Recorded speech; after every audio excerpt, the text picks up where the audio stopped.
সবাইকে তাক লাগিয়ে দিতে পারবে, শ্বশুর বাড়ি, বাবার বাড়ি, বন্ধু বান্ধব সবাইকে। যে কেউ খেয়ে বলবে এটা কিভাবে বানিয়েছ, এত টেস্টি কিভাবে।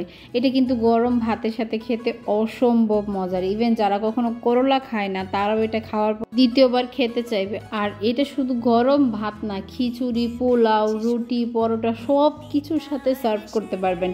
প্রথমে করলা ও আলু ভালো করে ধুয়ে নিতে হবে। তারপর আমি এটা একটু ভালো করে ধুয়ে লবণ দিয়ে কিছু সময় মাখিয়ে রেখে দেবো। আমি আলুটা খুব সুন্দর করে পানি ঝরিয়ে ধুয়ে নিচ্ছি।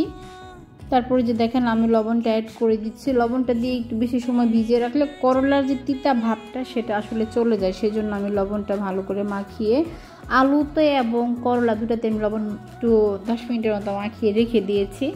করলা আমি ডুবো তুলে ভেজে নিচ্ছি। ডুবো তুলে ভেজে নিলে কি হয়, করলার মধ্যে যে তিতা ভাবটা সেটা আসলে চলে যায়। যখন করলাটা সিদ্ধ হয়ে যাবে সেই পর্যায়ে আমি তেলটা ঝরিয়ে করলাটা উঠিয়ে নেব। আমি এখন করলাটা একটু ভালো করে ভেজে নিচ্ছি। আমি করলাতে হলুদ অ্যাড করিনি, আপনারা চাইলে হলুদ দিয়েও ভাজতে পারেন। আমার কাছে এই সবুজ কালারটাই বেশি ভালো লাগে, সেজন্য আমি এটাতে কোনো হলুদ অ্যাড করিনি। আপনারা চাইলে হলুদটা দিতে পারেন, আমি এটা স্কিপ করেছি। আমার করলাটা অলরেডি হয়ে গেছে। এখন আমি করলাটা নামিয়ে নেব। আপনারা একটু চেক করে নেবেন করলাটা ভালো করে সিদ্ধ হয়েছে কিনা। আমার করলাটা অলমোস্ট সিদ্ধ হয়ে গেছে, সেজন্য আমি এখন করলাটা নামিয়ে নিচ্ছি। তারপর আমি সেম ওয়েতে আলুটা ডুবো তেলে ভেজে নিচ্ছি। আলুতে আমি একটু হলুদ দিচ্ছি, একটু সামান্য হলুদ দিয়ে। আর লবণটা আমার আগেই মিক্স করা ছিল, সেজন্য আমি আর লবণ দিইনি। আপনারা যদি আগে করলাতে আর আলুতে লবণ না দেন সেক্ষেত্রে আপনারা পরে দিয়ে দিতে পারেন। আমি একটু হলুদ দিয়েছি, আলুতে হলুদ দিলে কালারটা খুব ভালো আসে, সেজন্য আমি হলুদটা দিয়ে দিয়েছি। আপনারা চাইলে হলুদ দিয়েও করতে পারেন, হলুদ নাও দিতে পারেন, আপনাদের ইচ্ছা সেটা। তো আমি এখন আমার আলু ভাজাটা হয়ে গেছে, আমি নামিয়ে নিয়েছি। এখন কয়েকটা চিংড়ি মাছ দিয়ে দিয়েছি। চিংড়ি মাছটা দিয়ে আমি যে একটু হলুদ দিয়ে লবণ দিয়ে চিংড়ি মাছটা ভেজে নিয়েছি। তারপর আমি পেঁয়াজটা বেরেস্তা করে নেব। আর এই পেঁয়াজটা বেরেস্তা করে নিলে এই ভর্তাটার স্বাদটা অনেক গুণ বেড়ে যায়। পেঁয়াজ বেরেস্তা দেওয়ার কারণে এই ভর্তার টেস্টটা অনেক গুণ বেড়ে যায়। আমার কাছে মনে হয় যে পেঁয়াজ বেরেস্তা না দিলে এই ভর্তার স্বাদটাই আসলে আমরা পাবো না। তারপরে আমি একটু রসুনও দিয়েছি। রসুন আমি একটু ভালো করে ভেজে নেব।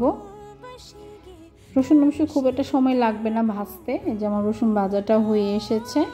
তারপর আমি এখানে কিছু শুকনা মরিচও ভেজে নিব। শুকনা মরিচটা আপনারা দেওয়ার চেষ্টা করবেন, এটাতে আসলে শুকনা মরিচ দিলেই ভালো লাগে, কাঁচা মরিচ দিয়ে ভর্তাটা ভালো আর লাগে না, সেজন্য আমি শুকনা মরিচটা ভেজে নিচ্ছি সুন্দর করে।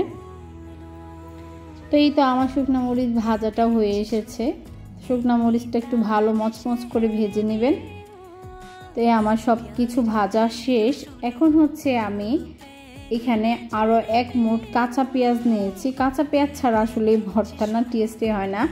তারপর এখানে পরিমাণ মতো সরিষার তেল দিয়ে আমি খুব ভালো করে মাখিয়ে নিচ্ছি। খুব বেশি মাখাবো না, একদম আপনারা সালাদ যেরকমভাবে মাখান ওইভাবে আসলে মাখিয়ে তারপর ভর্তাটা মিক্স করব। আর সাধারণ ভর্তা তো প্রতিদিনই খান, এই অসাধারণ ভর্তা কখনো বানিয়ে খাবেন, বা বাসায় যখন গেস্ট আসবে তখন তাদেরকে বানিয়ে খাওয়াবেন। আপনারা যখন যেভাবেই বানিয়ে খাওয়ান না কেন এর স্বাদ কিন্তু কেউ বলতে পারবে না।